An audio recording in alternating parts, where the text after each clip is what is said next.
Oui, non, mais surtout, bah, déjà parce que c'est une histoire qui est singulière, quoi, qui est pas caricaturale. Mais non, mais aussi ce que je te dis que c'est présent dans toutes les familles marocaines, c'est que c'est vraiment, moi, cette histoire de cette femme que tu peux croiser et dont tu t'aperçois qu'elle a des pieds de chèvre, c'est vraiment un truc que j'ai entendu des dizaines de fois, quoi. Moi, ma grand-mère, elle est terrorisée. Terrorisée par Aïcha Al-Kandisha. Donc, c'est pas, euh, c'est pas que pour les enfants, quoi. C'est ça que je veux dire. Bref, je te raconte et puis tu me diras ce que t'en penses. Donc, c'est l'histoire de Aïcha Al-Kandisha, qui est une histoire que me racontait mon père quand j'étais petit, et qui est une histoire qui se transmet un peu de génération en génération dans les familles marocaines. Et donc ça se passe dans le Maroc médiéval, dans un petit village berbère de la région du Souss. Et dans ce village, il y a une femme qui est magnifique. Aïcha, c'est la femme la plus belle.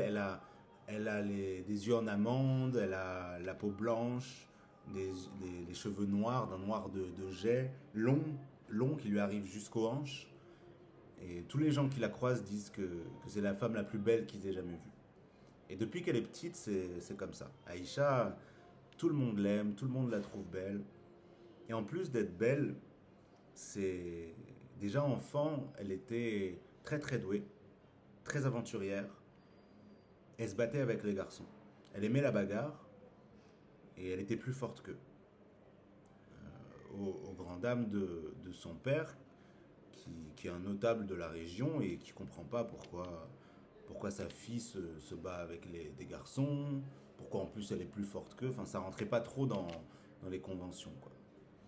Et à cette époque, à l'époque où Aïcha est une jeune femme, déjà adulte, euh, le Maroc est envahi par les Portugais, qui sont déjà bien entrés dans le pays. Euh, le régime marocain est vraiment mis à mal. Les Portugais ont gagné ville après ville, région après région. Et il y a une résistance dans les tribus berbères qui s'organisent. Et Aïcha, elle voit ça, elle voit les Portugais avancer et elle constate que son pays est impuissant à les arrêter. Elle se dit, mais qui va les arrêter?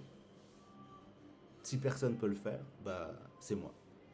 Et elle rassemble les hommes pour monter une guérilla et elle commence à mener des assauts contre les Portugais.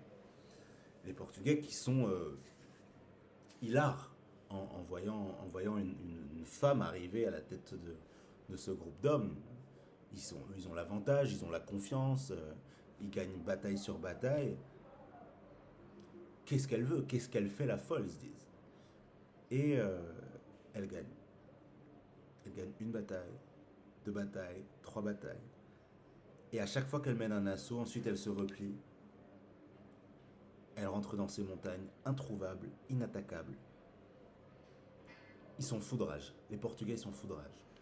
D'autant plus que Aïcha commence à gagner en notoriété des deux côtés, parce qu'évidemment les Marocains ils sont fous d'elle, les hommes arrivent des quatre coins du pays pour combattre avec elle, mais les Portugais ils sont admiratifs de cette femme, ils n'ont jamais vu une femme à cet endroit-là faire ce qu'elle fait. Et ils commencent à l'appeler la Condessa. Condessa qui veut dire comtesse, la comtesse en portugais, qui va être traduit en marocain par Kandisha. Aïcha le Kandisha. Et donc, allô,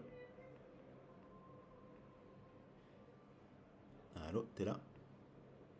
Je continue?